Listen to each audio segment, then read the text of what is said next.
a fist fight actually broke out. That's right. It was today. I don't know if you can pull a link to that. It's crazy. But in the Mexican Senate, a fist fight broke out between Mexican senators about U.S. military involvement to stop drug cartels on Mexican soil. This was something that was never done before. This was why Operation Fast and Furious. Let's play this here. Terrible singers.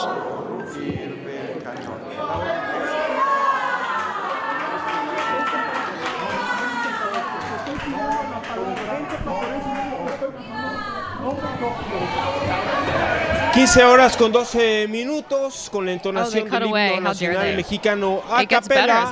Con el himno nacional mexicano a capela concluye esta sesión de la Comisión Permanente del Congreso de la Unión correspondiente a este miércoles 27 de agosto del presente año. De esta manera concluido entonces, este segundo receso del primer año de ejercicio de la 66ª legislatura en el Congreso de la Unión. Gracias por habernos acompañado. Pásenla muy bien. Quédense en la señal del canal de Congreso. There's a better video from Right Angle News Network. I tagged you and Tim in it if you want to pull it up on X. Yeah, they have some where the camera doesn't cut away. Yeah. You can pull that? But because after the initial blows, another guy tries to step in, and then the guy with the beard just like pushes him down too. It's awesome. And people were asking like, well, which one is funded by the cartels? Because they were arguing about that, and all the replies are like, it's Mexico, both of them. Right. It's like the Sinaloas on one side, New Generation on the other. It's like they all have their squads. But that's because it is the lifeblood of the economy in Central America, in many parts of South America. You're talking about the drug trade, right? The drug trade, right. If you cut it out, then you end up gutting the GDP of the country. You have these populations who would revolt if they were to go hungry and not be able to, because a lot of this is grown by local farmers and the like. This is one of the reasons that so much USAID money would flood into these zones and actually take over much of the drug trade. USAID was busted during the Obama administration. We're going to watch more of this fight. It's a better view, but you can talk. We can talk while the video's going. You guys don't want to do a bad annotation of I just don't speak Spanish. He's the guy who does the WWE style annotations of these fights. Oh, what's his name? I forget his name. He's still got the tie. They still got the ties on. No one's. Oh, look at that! That guy gets rocked. He's going after the cameraman. Shouldn't have been standing there. I wonder which one is getting paid more by the cartels. Is the aggressive guy, the guy that's getting the big checks from the cartels? But this is what's so funny. What's so funny about it is you have these intra-cartel wars. Like, for example, during Fast and Furious, which was only a decade ago, and we still don't have answers to, because Eric Holder, the Attorney General of the United States, jumped on the grenade. That was an FBI ATF operation to run guns to the Sinaloa cartel to fight against the Los Zetas cartel, who was pilfering billions of dollars of oil. They were cutting open pipelines that were shared by Exxon and Chevron and Pemex, the big state oil company in Mexico. And so they were taking billions of dollars from American multinational companies, and the only alternative was to send in the troops to stop this cartel. But the thinking at the time was you can't send American troops into a foreign country without it being a war. But the U.S. has used like special forces, like direct action guys, like Delta guys, to go after El Chapo and after other cartel members before, right? Well, the issue is with cooperation of the Mexican and Colombian governments, but I think what you're dealing with here was a giant operation. These are multi-billion-dollar operations, and they themselves have a huge amount of firepower. If you guys have ever seen compilation videos of what Mexican cartels are armed with, they're sending Mexican cartels, and you can pull this up. They're sending these cartel fighter trainer units, elite squads, to go to Ukraine to learn how to operate sophisticated drone technology. And they've got partnerships on the surveillance and weapons front with some of the most elite weapons manufacturers. Telegram's a great place to see those videos. Oh, it's incredible. And so it is something that you've generally needed cooperation with the government to do at a large scale. And that was not something the Obama administration wanted to do. I believe that's because much of the Obama administration was in on it, just as it was the Republicans were in on it during the Ronald Reagan era in the 1980s, and in the 2000s with George Bush. We literally went into Afghanistan just months after the Taliban in 2001 declared an end to opium production, to end to poppy development in the Golden Crescent. They took the heroin export in Afghanistan from about 80% of the world's supply to 0%. We then promptly invaded, and under U.S. military occupation, it ballooned from 0% of the world's heroin to 90% of the world's heroin, while USAID was growing their drug crops. USAID was busted fertilizing the fields in order to make sure that the drugs could grow,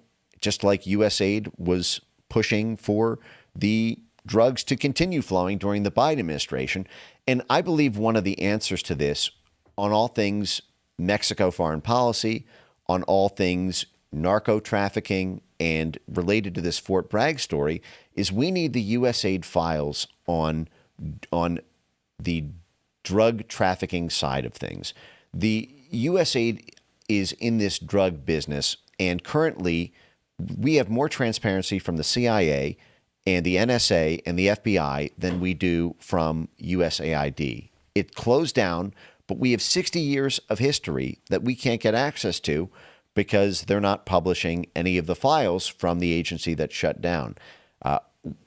What are your guys' thoughts on a pressure campaign on this White House to do what Tulsi is doing with the CIA to make sure the State Department now does that with USAID files? Yeah, and I also want to know specifically what programs have been reconstituted under the State Department, because I don't think they've been clear with specifics about what is actually remaining and moving under Secretary Rubio.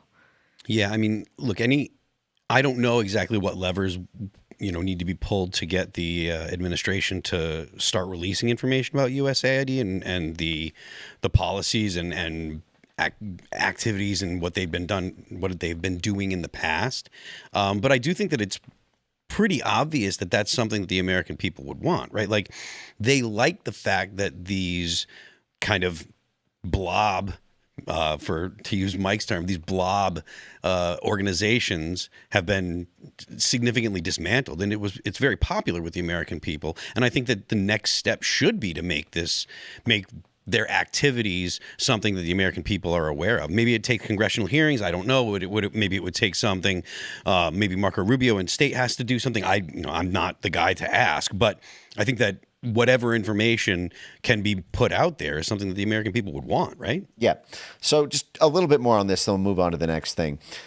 We went through this scandal in the 1980s and 1990s, famously with Gary Webb, the journalist who published Dark Alliance about the role of the CIA in drug trafficking. And there was a Senator John Kerry investigation of the CIA's role in the drug trade. And the CIA director, John Deutsch, had to travel to Compton in Los Angeles to apologize to the black community for the CIA's role in that. And I'll just read one last thing, then we'll move on to the next thing here, which is, this is from the Associated Press. USAID is going away. Here's what it's been doing in South America. And the Associated Press wrote this story arguing that the dismantling of USAID will deliver a major blow to drug control policies in South America. But when they actually interviewed people, it turned out that none of the folks in Mexico, Colombia, or Peru actually had a problem with USAID shutting down. What they told the Associated Press was actually USAID's takeover of these drug zones in the name of stopping drugs led to a giant drug spike. They were actually not stopping the drugs. It looked like they were proliferating it. If you'll see here, for example, they spoke to, so Peru and Colombia are the two biggest drug zone, production places in South America. And in a statement, they said they declined to comment on the U.S. administration's freeze. But the former chief of the Drug Control Agency in Peru, said that USAID's pause is an opportunity to review a partnership that has not been effective. It has always been conditional assistance with politics involved. It has been minimal, often delayed, and not integrated, so a parallel structure with the Peruvian state. And then he said that neighboring Bolivia, which expelled USAID in 2013, has achieved better results in controlling cocaine production since then.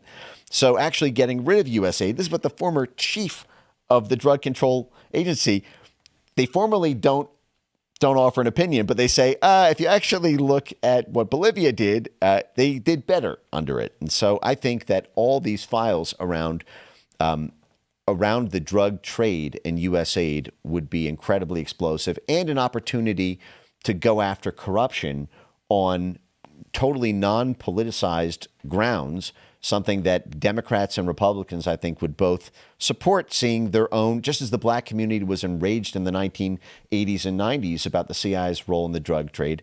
I think they'll be fuming when they see USAID's role. Thanks for checking out this clip from Timcast IRL. Make sure to watch the show live Monday through Friday at 8 p.m. Subscribe to this channel, and we will see you all there.